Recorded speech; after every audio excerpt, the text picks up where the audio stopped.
श्यामं सुरेशं विश्वाधारं गगनसदृशं मेघवर्णं शुभङ्गं लक्ष्मीकान्तं कमलनयनं योगविद्यानगम्यं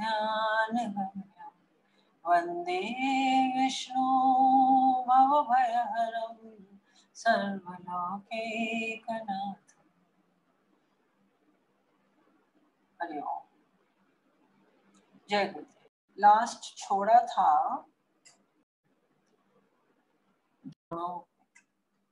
ज्ञान के गुण क्या क्या हैं।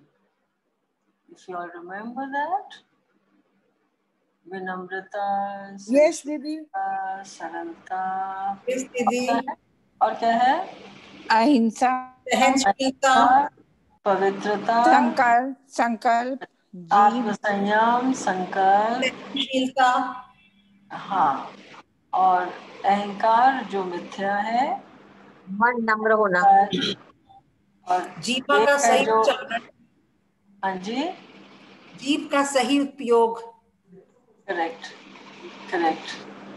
और अहंकार जो एक मिथ्या होती है और एक हमारे अंदर होती है, जो आपको मैं हूं का एहसास दिलाती है। ठीक है। सो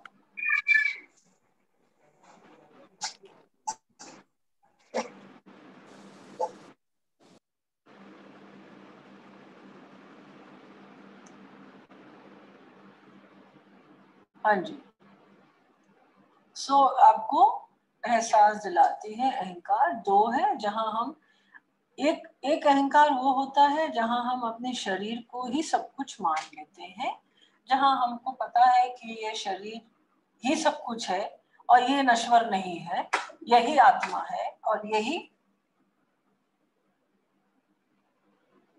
यही हमें मिजरी देता है, यही हमें अटैचमेंट देता है, यही मोह देता है। इसमें हमें मोक्ष नहीं मिल सकता। इस अहंकार से हमें मोक्ष कभी नहीं मिलेगा, असंभव है, क्योंकि इसी अहंकार के अंदर सुख और दुख की प्रवृत्तियां मौजूद रहती हैं। ठीक है। तो ये सब गुणों को देखने के बाद जब ये समझ में आता है कि घर गृहस्थी में हम इस अहंकार को छोड़ के हम कैसे जिएंगे। घर गृहस्थी में, भौतिक संसार में कर्म करते हुए, कर्म का फल लेते हुए और मोह माया में फंसे हुए हम कैसे जी सकते हैं। ये अगर अहंकार हम न रखें तो फिर तो हमको घर गृहस्थी में रहना बहुत मुश्किल हो जाएगा। करेक्ट। लेकिन ऐसा नहीं है। हम ये नहीं कहते हैं कि पति पत्नी हो, चाहे बच्चे हो, चाहे घर में फैमिली हो, आपके लव्ड वंस हो, आप उनसे वैराग्य ले लो, आप उनसे विरक्ति ले लो ना, बिल्कुल उनसे कोई विरक्ति लेने की हमें जरूरत नहीं है, कोई भी वैराग्य हमें लेने की जरूरत नहीं है। फिर क्या है? फिर क्या है? कैसे हम सबको खुश रख सकते हैं, कैसे हम सबके साथ जुड़ के रह सकते हैं, लेकिन हम फिर भी जुड़े हुए नहीं हैं। अटैचमेंट विद डिटैचमेंट, वही लेकिन कैसे? कैसे? ये तो एक स्टेटमेंट हम जानते हैं कि अटैचमेंट विद डिटैचमेंट होना चाहिए, लेकिन कैसे? दीदी सेवा भाव से, सेवा भाव, सब निस्वार्थ भाव से दीदी, साक्षी भाव, साक्षी भाव, be an observer. These are all terms, my dear girls, where we all know these terms and we are programming our mind with these terms as of now. लेकिन दो ही शब्द हैं लाइफ में, प्यार एक से, अभ्यास, एक वैराग्य, है ना। तो ये जब तक हम अभ्यास में नहीं घुसेंगे तब तक वैराग्य नहीं आ सकता, और जब तक वैराग्य नहीं आ सकता जब तक मुक्ति नहीं हो सकती। तो गृहस्थी में हमें वैराग्य नहीं चाहिए, फिर हमें गृहस्थी में क्या चाहिए? हमें गृहस्थी में चाहिए कि सबके प्रति भाव रखना, सबके प्रति, चाहे वो आपके स्टाफ हो, चाहे आपकी फैमिली हो, चाहे आपके बच्चे हो, कोई भी हो, whoever in the family, whoever in the household, whoever there is, you have to be having भाव with them. सबके साथ एक भाव रखना बहुत जरूरी है, क्योंकि अगर आप सबके साथ भाव, आप, हम लोग क्या करते हैं, हम लोग की लाइफ में, हम लोग एक फैमिली में सपोज 10 जने हैं, तो 4 से हमारे बड़े भाव रहते हैं अच्छे, और मे भी 3 से नहीं होते हैं, और 3 से हमें ओके ओके रहता है, ठीक है। तो ये नहीं करना हमको, सबके साथ भाव रखना, क्योंकि स्नेह तो प्राकृतिक है ना, स्नेह तो नेचुरल है, लव तो आपके फैमिली के प्रति आपके लिए नेचुरल होगा, इसमें तो कोई भी ऐसी कोई नई बात तो है नहीं, you not doing something unusual, you not, तो प्राकृतिक है ये तो सब। लेकिन लेकिन एक बात आती है यहाँ, जो फैमिली में, घर गृहस्थी में, समाज में, फ्रेंड सर्कल्स में, जो इंसान, ध्यान से सुनिएगा, जो इंसान आपके आध्यात्मिक जीवन में बाधा डालेगा,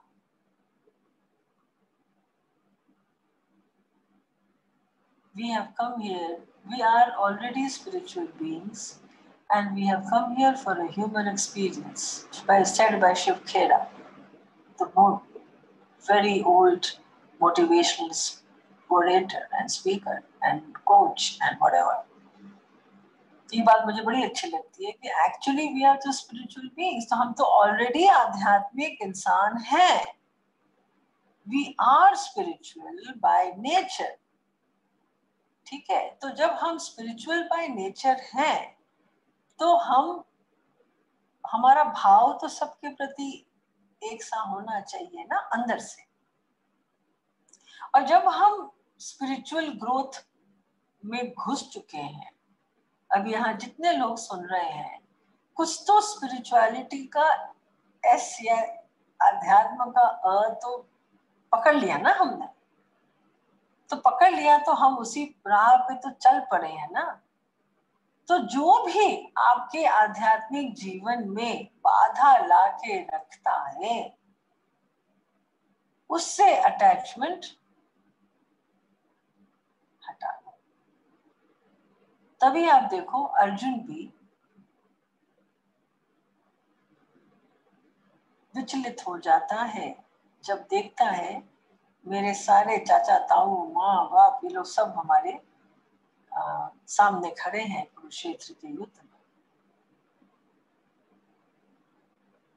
वो उसका भाव था जो उसने सोचा कि मारना नहीं चाहता था वो किसी को भी, पर जहां उसने देखा कि यही लोग, जहां उसने ये देखा कि यही लोग मेरे कृष्ण की,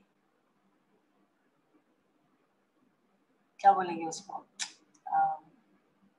मुझे कृष्ण के दर्शन नहीं हो पाएंगे बिकॉज ऑफ दीज पीपल, तो मैं इनको मारूंगा, मैं कृष्ण से एकाकार नहीं हो पाऊंगा बिकॉज ऑफ दीज पीपल, तो मैं इनको मारूंगा। तब जाके उसने कृष्ण के ज्ञान के थ्रू उसने सबको मारा। तो एज अहंकार नहीं रख के हमको क्या करना, हमें सिर्फ खुशहाली फैलानी है। जैसे आज सुबह की क्लास में यही बात हो रही थी कि खुशहाली के लिए हमें कोई एफर्ट करने की जरूरत नहीं है। हैप्पीनेस के लिए, हैप्पीनेस फैलाने के लिए कौन सी एफर्ट चाहिए हमको? हमें तो एफर्ट चाहिए होता है जब कोई दुख आता है, उसे हैंडल करने के लिए हमें एफर्ट लगाना पड़ता है।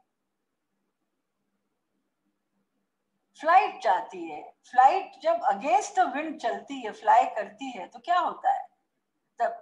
the engine, I mean the flight has to take off in a little slower speed.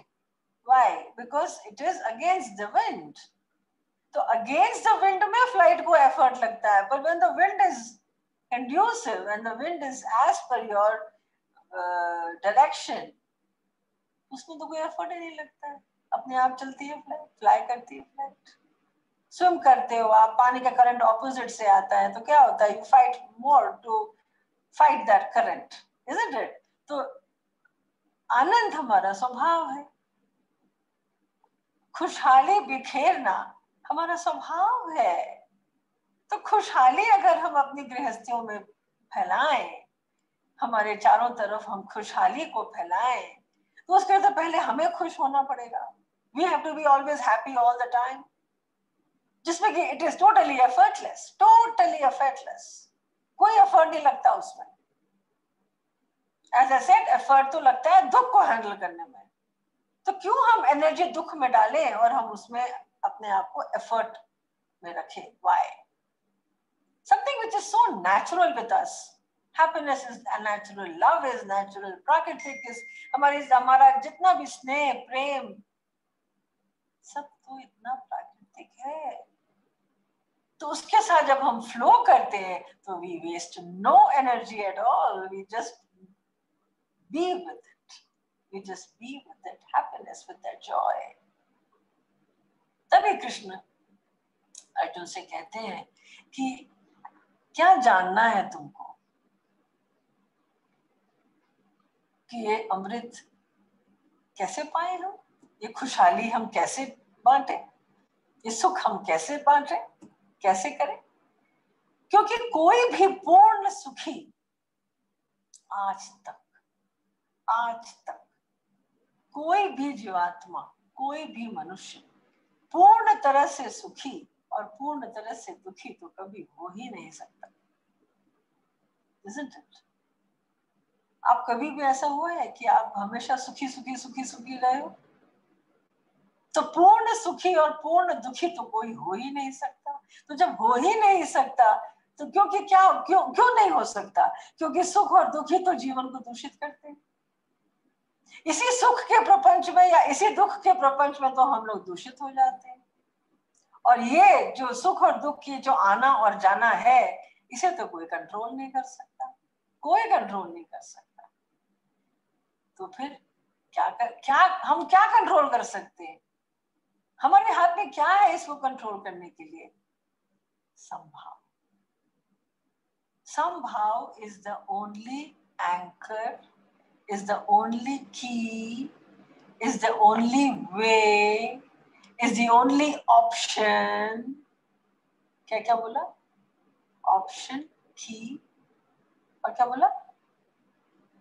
Way. Key, way, option, Anchor. anchor. This is the only way where we somehow is the only anchor where we will always be in balance of sukh and dukh. तब भागवत में कहा गया है कि भाई श्रीमद् भागवत में, not in Gita, Shrimad Bhagavat में कहते हैं कि ये जो समभाव की जो बातें हैं, ये एक प्रोसेस है, ये एकदम से नहीं आता, प्रोसेस से आता है। जैसे आत्मा के भी 3 रूप बताते हैं, भगवान, परमात्मा और ब्रह्म, 3 रूप होते हैं। ये भी एक सीढ़ी है। आप तुरंत ब्रह्म में नहीं जा सकते, तुरंत ब्रह्म को नहीं समझ सकते हम। तो पहले क्या करना होगा? पहले हमें भगवान को समझना होगा। तो पहले हम ये सुख और दुख को समझ लें और अपने आप पे अवेयरनेस में रहें, अपने आप की जागरूकता को पहचाने, अपने आप की कैपेबिलिटी को पहचाने, पोटेंशियल को पहचाने, अपनी जो एक तासीर है, जो आपकी पर्सनालिटी है, जो आपके भाव प्रधान है या आप बुद्धि प्रधान हो, आप कौन हो, आप क्या हो, पहले वो तो हम समझ लें। जैसे पहले भगवान को समझते हैं, तो भगवान को समझने के लिए आपको क्या करना पड़ता है? आपको पूजा पाठ करनी पड़ती है, भजन कीर्तन करना पड़ता है, उससे आप भगवान से कनेक्ट होते हो। ये तो ही भगवान का साकार रूप हो गया। साकार से आप निराकार परमात्मा में घुसते हो, फिर परमात्मा को पहचानते हो आप, फिर आपको हर जगह वो परमात्मा की सुगंध मिलती है, ठीक है। उसके बाद आप ब्रह्म तक पहुंचते हो। और ब्रह्म तो when I become this whole universe is I am ब्रह्मास्मि, मैं ब्रह्म हूं। तो जब ये मैं हूं की भावना आ जाती है कि मैं ही सब कुछ हूं, नॉट मैं सब कुछ हूं मतलब वो अहंकार वाली बात नहीं है, मैं ही ब्रह्म हूं, तो I see myself in the entire universe and that is nirvana, that is moksha, not moksha, that is mukti, not moksha. मोक्ष is दुख की निवृत्ति। जिस दिन आपको ये दुख और सुख की निवृत्ति हो जाएगी, उसकी प्रवृत्ति आपको का आभास भी नहीं होगा आपको कि आप सुखी हुए कि आप दुखी हुए, आपको पता ही नहीं है, वो मोक्ष हो गया, वो संभाव में चले गए आप, समझे, वो संभाव में चले गए। तो क्या हुआ कि जब भगवान से हम जुड़ना शुरू करते हैं तब जाके फिर हम आते हैं परमात्मा पे। भगवान से जुड़ते जुड़ते जुड़ते सटल बॉडी में चले जाते हो आप, एंड दैट इज परमात्मा। फिर जब परमात्मा से जुड़ते जुड़ते जुड़ते अभ्यास करते करते करते करते तब आप ब्रह्म तक पहुंचते हो। ब्रह्म इज वेदांत, अद्वैत, टोटली अद्वैत। तो यात्रा भगवत गीता, सांख्य, इन सब से शुरू होती है और अंत होती है जाके ब्रह्म सूत्र में। ये पूरा अगेन एक प्रोसेस है, अगेन। अब तुरंत हम आज आपको बैठ के पढ़ाएं ब्रह्म सूत्र, कुछ भी समझ में नहीं आएगा, सब ऊपर से जाएगा। दीदी ये सांख्या क्या किस चीज को कहते हैं? सांख्य फिलॉसफी है बेटा, दर्शन शास्त्र है ये। सांख्य मतलब कपिल मुनि ने जो अपना ग्रंथ लिखा, वो है सांख्य फिलॉसफी। पूरा ज्ञान है इसका कुछ मीनिंग है? हाँ हाँ हाँ, अरे पूरा ग्रंथ है, पढ़ेंगे अपने, पढ़ेंगे धीरे धीरे सब पढ़ेंगे। एक रॉ मीनिंग सांख्या का फॉर लेमैन के लिए सांख्या का मीनिंग है ज्ञान। ओके, इट इज जस्ट ज्ञान, कोरा ज्ञान है उसमें और कुछ नहीं है। It is pure knowledge. और सांख्य तो भगवान को मानता ही नहीं है, बिल्कुल नहीं मानता है। सांख्य तो सिर्फ प्रकृति पुरुष को मानता है, तो ईश्वर को मानता ही नहीं है। तो इसलिए वो कपिल मुनि की पूरी व्याख्या है, और वो दर्शन फिलोसफी की है। ये सब बातें सब फिलोसफी में आती है। एंड फिलोसफी हम लोग जब देखें कभी भी अपनी तो यात्रा जारी रहेगी, एक एक करके सब ग्रंथ पढ़ेंगे धीरे धीरे, उसमें क्या है। एक पहले ये तो खत्म कर ले गीता पहले ये तो गीता खत्म कर ले। तो ज्ञान जो है हमारा, जो सांख्य की भी बातें बोलते हैं कि विनम्रता के बिना ज्ञान संभव नहीं है, विनम्रता। और कृष्ण भी अर्जुन को विनम्रता की ही तो बात कहते हैं कि तुम मारो भी तो विनम्रता से मारो, एग्रेशन में मत मारो। सोचो कि अर्जुन भी जब बाण चलाता है तो विनम्रता से चलाता है, मुझे माफ करिए, मैं अपना धर्म निभा रहा हूं। तो उससे क्या होता है, आपके इंटेंशन क्या है। आज आज आज आज एक सिपाही जो होता है वो जाके सरहद पे मारता है गोली, अल्टीमेटली तो गोली मार रहा है ना, वो तो जान ले रहा है ना किसी की। लेकिन जब वो सरहद पे उसका इंटेंशन क्या है, उसका इंटेंशन है अपनी मातृभूमि की रक्षा करना, फेयर इनफ। तो उसे वो पाप नहीं लगता जो एक मारने का पाप लगेगा, एक मर्डरर का पाप लगेगा, नहीं लगता उसको। क्यों नहीं लगता? क्योंकि वो इंटेंशन उसके दूसरे हैं। इसीलिए जब अर्जुन भी बाण चलाता है तो वो मारने के उसमें नहीं चलाता है, वो धर्म की जीत के लिए चलाता है, अधर्म का नाश के लिए चलाता है। तो उसका जो इंटेंस, आई मीन जो intense feeling is there, is very of a very very high quality. It is for a much, much more larger picture than for very small benefits. It's not for that. It is for a much larger benefit for the whole समाज और may be whole planet और may be the whole धर्म की रक्षा के लिए। तो कृष्ण कहते हैं कि तुम्हें क्या जानना है, जो जानने योग्य है उसे जानो अर्जुन, उसको जानो। सिर्फ क्यूरियोसिटी एंड सिर्फ मुझे ये भी जानना है, मुझे ये भी जानना है, मुझे वो भी जानना है, उस चक्कर में मत पड़ो। क्योंकि जो एक्चुअल जो जानने योग्य है, जो आपका मन जानने योग्य कहता है, क्योंकि देखो जानने की चीजें तो अनंत है। अनंत है क्या? अनंत है, महासागर है, ओशन है, जो कि आप पूर्ण तरह से कभी भी आप जान नहीं पाओगे, क्योंकि हमारे पास सीमा है और हमारे पास समय कम है, हम नहीं जान सकते। ठीक है, तो कृष्ण यहाँ पे अर्जुन को कंसाइज कर देते हैं कि वही जानो जो जानने योग्य है। अब आप बताओ कि जानना किसे कहते हैं? Tell me, what do you understand by जानना?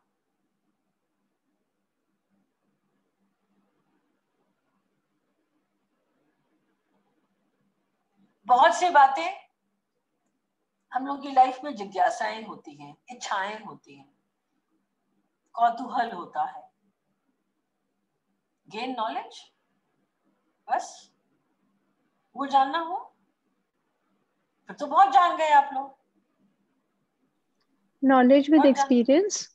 हाँ, Knowledge with experience. Knowledge with experience, okay. और क्या? दीदी जानकर फिर उसको करना। ठीक है, okay. Experience, compassion, and I don't know. Quest and thirst, okay. Gita देखो, जितने भी आंसर्स आप दे रही हो ना, वो सब है क्यूरियोसिटी को पानी देना, बुझाना। जो आपकी जिज्ञासाएं हैं उसको आप खाली बुझा देते हो, अब जान लेते हो। अच्छा, उसके बाद व्हाट नेक्स्ट? जान के आप करोगे क्या? जान के आप करोगे क्या? What next? Apply in the life. Apply in our life. तो उसके लिए पहले तो हम जानो जाने और कि हमें जानना क्या है, पहले तो वो जानना पड़ेगा ना। वही कृष्ण कह रहे हैं यहाँ 13वें अध्याय में कि जानने योग्य जो चीजें हैं उसे जानो। हर चीज को जानने की क्यूरियोसिटी कोई जरूरत नहीं है, क्योंकि जानना मतलब क्या हुआ? जानने योग्य क्या हुआ? जानने योग्य मतलब कि जिसके जानने पर, लिख लो ये बात, जानने योग्य मतलब क्या हुआ? कि जिसको जानने के बाद और कुछ जानने की जरूरत ना पड़े, दैट इज जानने योग्य। उसके बाद एक आपके ठहराव आ जाए, फिर आपका नॉलेज भटकना, आपके क्वेस्ट, आपका थर्स्ट, आपके नॉलेज, आपकी इंफॉर्मेशन, सारी चीजें आके फ्लैट हो जाएं। दैट इज जानने योग्य की बातें। अब जानने योग्य की बातें यहाँ जो कृष्ण अर्जुन से कह रहे हैं वो तो बहुत अल्टीमेट स्टेट है। चलो हम वहां तक नहीं जाते हैं, हम सिंपल बात करते हैं। अभी आप सब गृहस्थ में हो या गृहस्थ में नहीं हो, सिंगल हो, डबल हो, ट्रिपल हो, मुझे नहीं पता, बट जो भी आप हो, आपके लिए फिलहाल जानने योग्य क्या हो सकता है? What is the possibility of knowing worth knowing? What is that?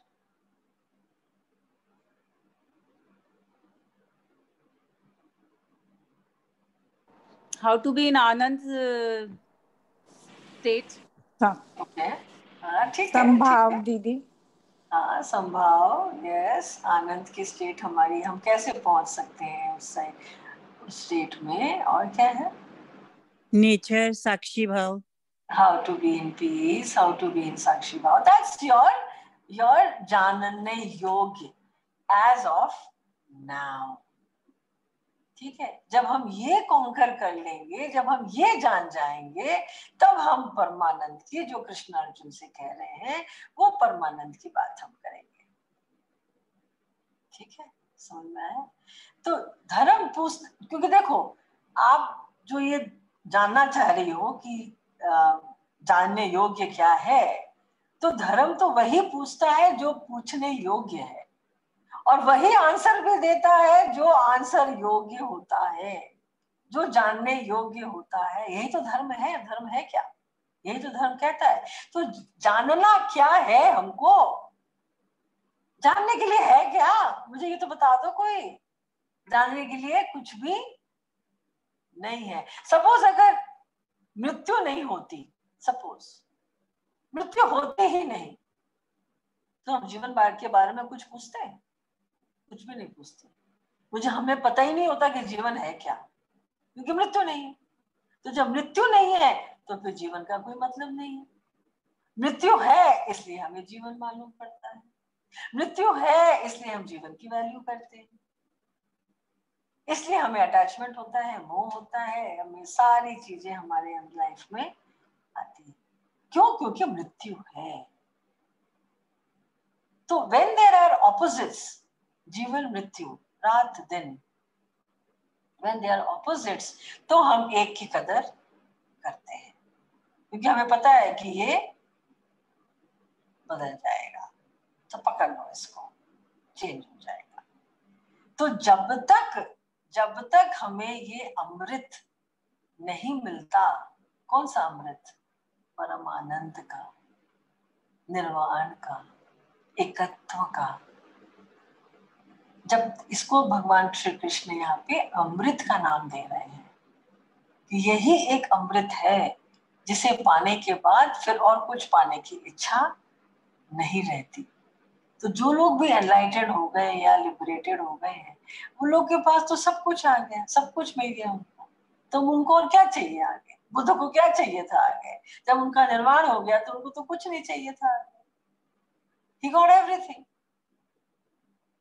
है ना? तो ये अमृत पाने के बाद फिर आपको कुछ भी नहीं चाहिए होता है। तो जब तक ये अमृत नहीं मिलता है, जब तक इस स्थिति में हम नहीं पहुंचते हैं, तब तक ये क्वेश्चंस और ये आंसर्स, ये जिज्ञासाएं, ये क्यूरियोसिटीज, ये सारा खेला चलता रहता है। तो आपको क्या चाहिए? इन सब क्वेश्चन से आपको क्या चाहिए? बताइए जरा। उत्तर चाहिए कि समाधान चाहिए? एक एक करके बोलो। उत्तर चाहिए कि समाधान चाहिए? समाधान। समाधान दीदी। समाधान दीदी। समाधान चाहिए दीदी, समाधान। Okay, so then I am asking, what is the difference between Uttar and समाधान?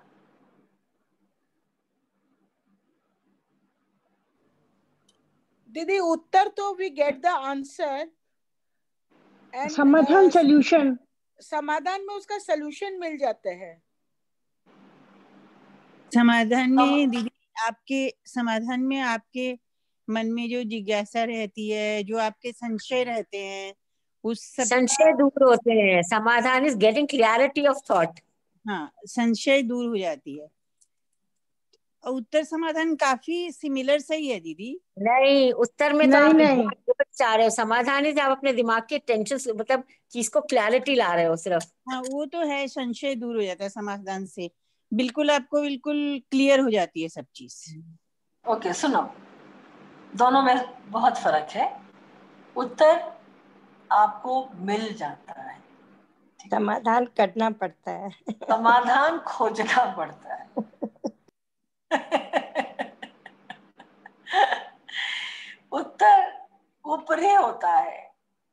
उत्तर आपको शास्त्रों में भी मिल जाता है, ठीक है, बट समाधान आंतरिक होता है। आपके अंतर से आप समाधान का ढूंढते हो, डिस्कवरी करते हो, ठीक है, और समाधान साधना से मिलता है, उत्तर शास्त्रों में मिल जाता है, ठीक है। तो ये फर्क हुआ उत्तर और समाधान में। तो समाधान क्या है हमारे पास, ये भगवान। आपने क्या बोला, समाधान कहाँ से मिलता है? शास्त्र नहीं, समाधान साधना, साधना, साधना से मिलता है समाधान। जब साधना करते रहते हो तो आप लोग बता रहे हो ना, क्लैरिटी मिलती है, ये मिलता है आंतरिक आंतरिक आपके अंतःकरण से मिलता है आपको समाधान। आप, क्योंकि समाधान कॉमन नहीं हो सकता ना, शास्त्र उत्तर तो कॉमन हो सकता है, शास्त्रों से हिसाब से आपको उत्तर मिल जाते हैं, ठीक है, कि ये सही है ये गलत है, शास्त्र निहित ये कार्य वर्जित है, आप नहीं कर सकते, which is all common to all. But समाधान इज वेरी इंडिविजुअल, क्योंकि जो आपका सोल्यूशन हो सकता है वो क्या पता मेरा ना हो, मेरा सोल्यूशन कुछ और भी हो सकता है। विवेक से दीदी, क्या चीज बेटा? विवेक से आप समाधान ढूंढते हो अपना। हाँ, विवेक है, साधना है, अंतःकरण की आवाज है, आपको खोजना पड़ता है समाधान। एंड द इश्यू इज, हमारे बचपन से लेके आज तक, ठीक है, हमारे जो स्कूल्स की जो प्रोसेसिंग है, स्कूल्स में जो हम लोग को सिखाया पढ़ाया जाता है, हम लोग तो वहीं से प्रॉब्लम्स में उलझे हुए रहते हैं। ये हमें कोई नहीं कहता फाइंड द सॉल्यूशन। सारे मैथ्स के प्रॉब्लम्स में हम लोग ने क्या सुना है, देखा है, पढ़ा है, लिखा है? Solve the problem. Oh, I have to do my maths problems. We have never studied that I want to find the solution of my maths questions. ये तो कभी हमने बोला ही नहीं जिंदगी में, कभी नहीं बोला, because we were never taught. शुरू से लेके आज जितने भी क्लासेस हम लोगों ने पढ़ी है मैथ्स की, या जो भी 10th तक भी पढ़ा, सब में यही था, solve the problem, solve the problem, solve the. Oh, I have to do 100 problems of the maths, isn't it? Right? So जो जानने योग्य है वो अमृत है, और वो अमृत क्या है, वो कृष्ण कह रहे हैं अर्जुन से, परम आनंद की प्राप्ति, वो है अमृत, परम आनंद की प्राप्ति। और जब कृष्ण कहते हैं, और जब कृष्ण की वाणी से ये बात आती है कि अमृत तुम्हें खोजना पड़ेगा, इस परम आनंद तक तुम कैसे पहुंचोगे, तो उसके लिए तुम्हें ये सारा कुछ भौतिक संसार की चीजों पे अपने धर्म निष्ठ होके और अपनी निष्ठा से, संकल्प से, प्रेम से, विश्वास से आप अपना धर्म का पालन करो, अपने स्वधर्म का पालन करो, और वो स्वधर्म होगा शरणागति के थ्रू। द चैनल इज शरणागति, और वो शरणागति के थ्रू आप अपने धर्म का पालन करिए, तब आपको वो अमृत की प्राप्ति होगी जो परम आनंद है, क्योंकि उसके बाद और कुछ पाने की क्षमता है नहीं। तो आपको जानने योग्य क्या है कि वो परम आनंद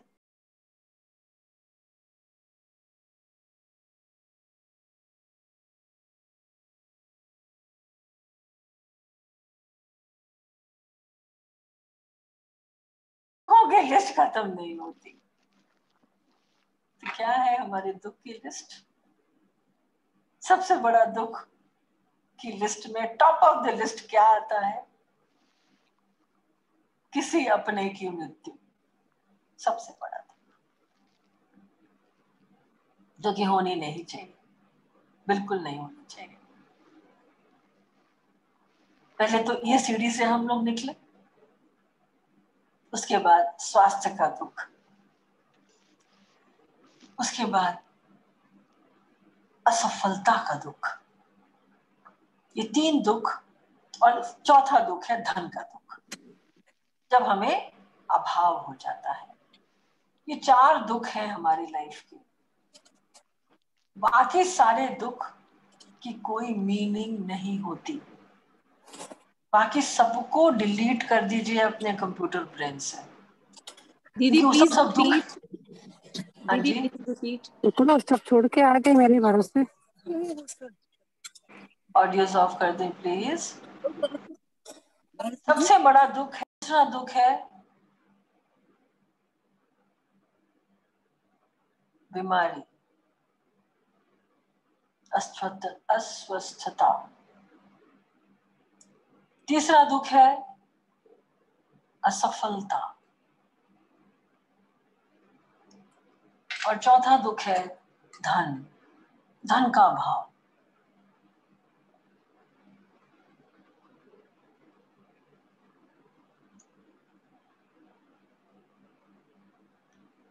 धन का अभाव, ये चारों दुख हमारे सबसे बड़े दुख है लाइफ के, जो कि कॉमन है सब जीवात्माओं के अंदर। सब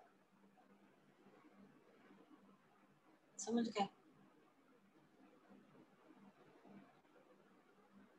और हम ये दुख क्यों होते हैं? पता है क्यों होते हैं? क्योंकि हम ये सुख के पीछे जो इतना दौड़ते हैं, इसलिए हमें दुख भी उतना ही दौड़ाता है, विचलित कर देता है। क्योंकि हम सुख के पीछे दौड़ रहे हैं, इसलिए हमें दुख में विचलित होना पड़ता है। क्योंकि बैलेंस तो सुख और दुख करेगा ही करेगा ना, करेगा ही करेगा।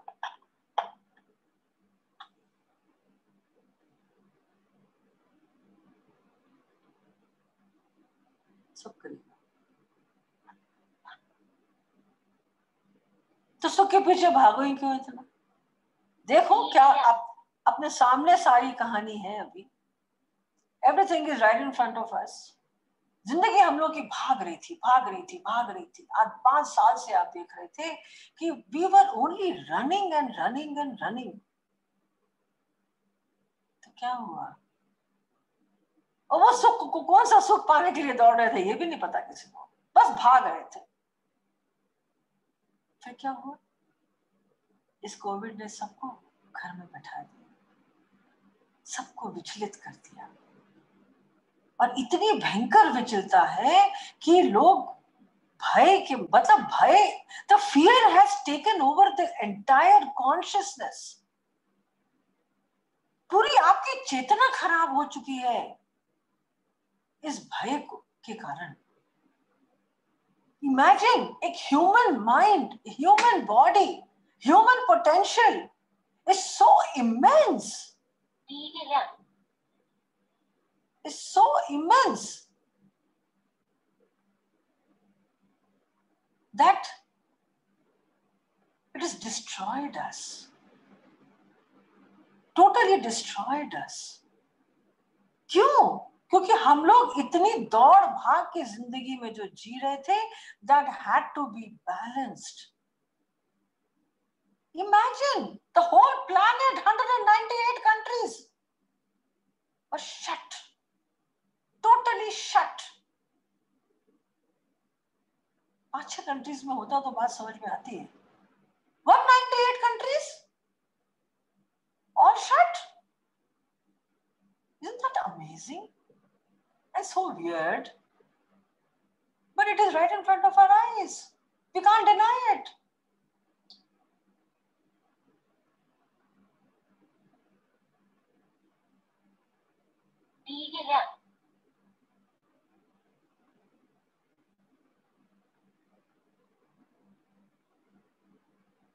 Okay, no problem. So this is what we are trying to understand. कि जैसे सुख और दुख दोनों ही नहीं है, दोनों की कोई पहचान नहीं है, वैसे जो चीज है वो सब पेरिशेबल है। जो चला जाएगा। और जो चीज नहीं है, जो लेकिन वो है, हमें दिखाई नहीं देती, वो है परमात्मा। वो है पर नहीं है, वो है पर नहीं है। क्या अद्भुत बात है। तो जो प्रकट हो रहा है वो हम उसको है समझ लेते हैं, क्योंकि वो जाने वाला है। अब एक बीज है वृक्ष के अंदर है ना, सॉरी, एक बीज है, वृक्ष उसके अंदर है, करेक्ट। तो बीज जब आप बो देते हो तब उसमें से वृक्ष निकलता है। तो वृक्ष तो है ना उसके अंदर, लेकिन हमें दिखाई नहीं देता, प्रकट नहीं है वो। तो जो भीतर नहीं है, जो भीतर है लेकिन वो दिखता नहीं है, वही रूप है परमात्मा का। और सामने जो दिखाई दे रहा है वो तो है, लेकिन वो तो चला जाएगा। जैसे एक बड़ी अच्छी इसी घटना, कितने बज गए, अभी एक घटना बड़ी अच्छी याद आती है, एक ज़ेन स्टोरी, बड़ी अच्छी स्टोरी, कि एक ज़ेन फकीर था। उसने अपने मंदिर के द्वार पे खड़ा था, ठीक है क्या, उसके 2 शिष्य आए और उन्होंने देखा कि मंदिर के ऊपर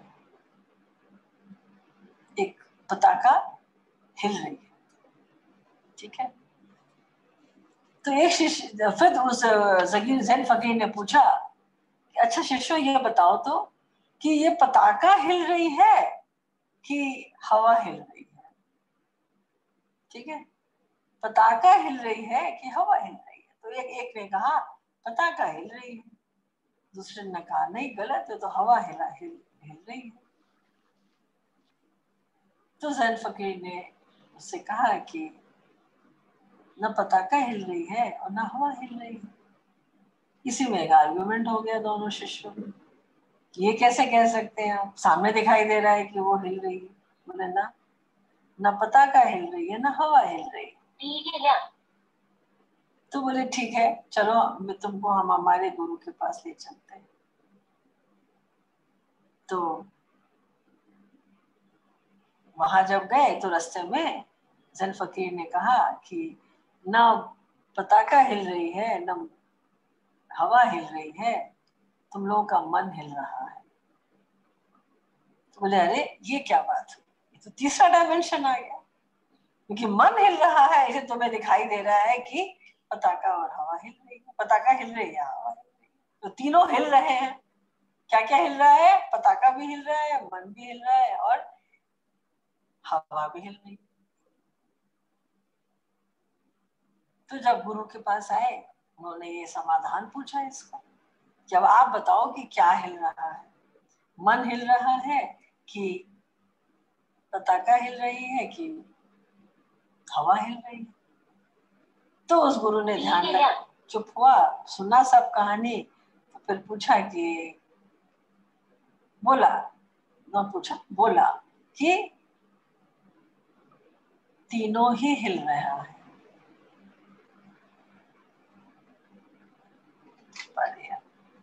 बोले तीनों ही हिल रहा है।